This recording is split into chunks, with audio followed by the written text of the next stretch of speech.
The Elvis example starts when you get what you want, when you make your dreams actually come true, okay? Elvis had it all, the looks, the women, the career, everything a man could want. He should have been happy. He should have been the happiest man on the planet. Yet he eventually turned to drugs and food and pills just to get through the day. His weight ballooned, his drug use worsened, his career stalled, and he died young. It was a tragic story, and it must have been terrifying for him to have everything he wanted and for it not to be enough, and the drugs not to be enough. Fame wasn't enough. Food wasn't enough. Eventually, the wife and daughter he had wasn't enough. The career wasn't enough. In the end, nothing was enough. That must have been absolutely terrifying.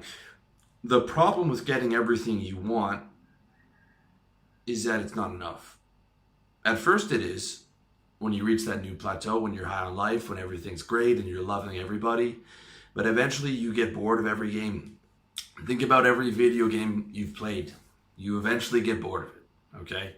This is the reality. And boredom is the first step towards depression.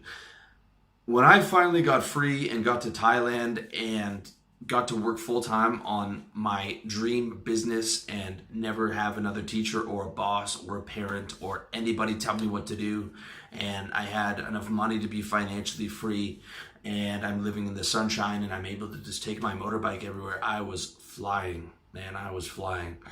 And, you know, all I could think about was how good this was, and, you know, this is what I get to do for the rest of my life. And I was so happy.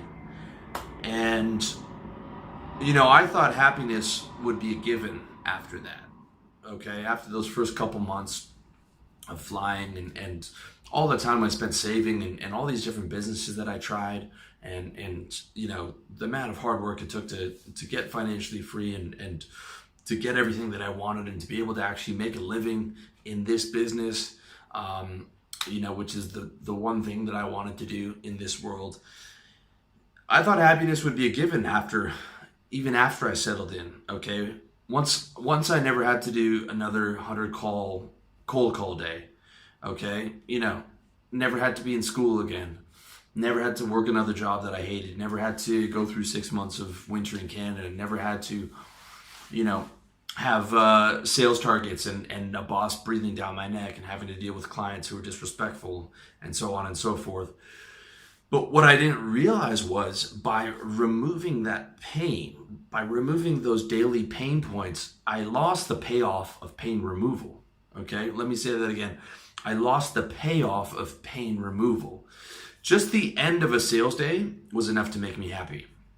Okay, just the fact that my sales day was over, I would walk home, you know, in the sunshine, whistling away. I'm like, oh, I don't have to work. I don't have to sell for another, you know, 12 hours or so. And weekends even more so, and a long weekend, the guys in the office would be counting down as much in a month in advance to a long weekend. Oh, we got a holiday coming up on the 27th, 3 weeks to the long weekend, and just not having to work was gorgeous. I could just take my bike down to the Lake Ontario, drive along that path for 3-4 hours, my headphones on. It was glorious, okay? You know, just totally forgot about my sales job and, you know, all the other things that I was doing. But that's gone once you remove that pain point.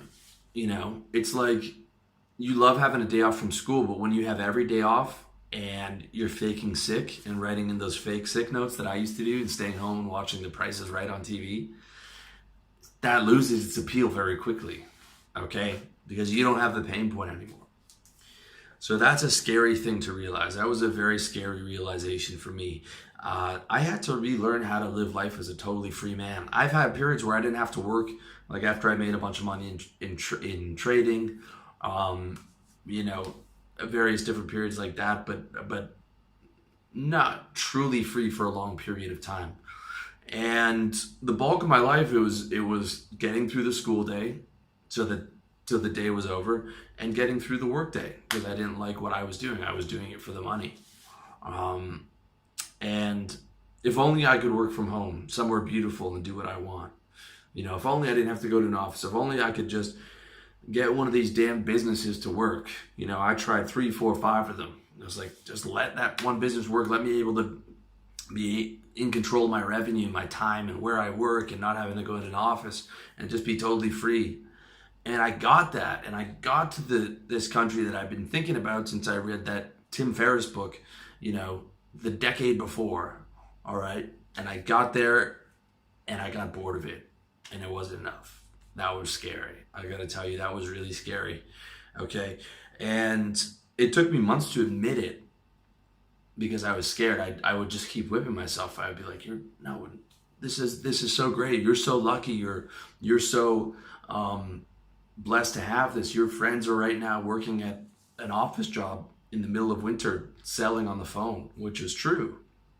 Okay, but it just, I couldn't lie to myself anymore, and that it just became the reality that like it wasn't enough. It wasn't enough. Okay.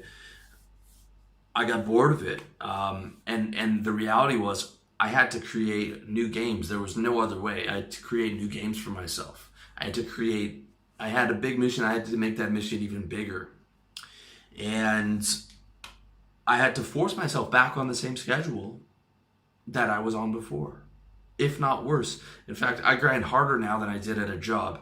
Okay, I'm the worst boss that I've ever had. I'm the worst boss that I've ever had. So I got myself all the way free, okay, to now grind, instead of 5 days a week, 7 days a week, and whip myself harder than any other boss has. How ironic is that? Okay, and that's what I needed. That's what I needed to do. Okay, that's what I needed to do. I need to grind hard. I need to stay motivated. I need to stay disciplined. I need to stay expanding. I need to constantly have big missions, like the mission of getting to Thailand and being able to do this full time. I have even, you know, as mission that's as big as that. All right. My mission goals before weren't big enough. They weren't big enough. I realized they weren't big enough for me to get really excited. I had to make them bigger. I had to get more disciplined, more ruthless, more grinding harder, more going hard, more focused on my mission. Okay? Because I don't want to end up like Elvis. I don't want to end up like that. All right? Where you have money and you have time and you can, like, I could not work. I could chase girls all day. I could go to the bar every night. And I could do that for a very long time. But I know where that ends up. Okay? And I don't want to end up there. I don't want to end up like Elvis. I don't want to end up like those millions of movie stars and artists and musicians who drink or drug themselves to death. Not that I'm comparing, you know, myself to those people on any type of successful level. I'm just saying, I'm just using that as an example for the reality I'm trying to describe.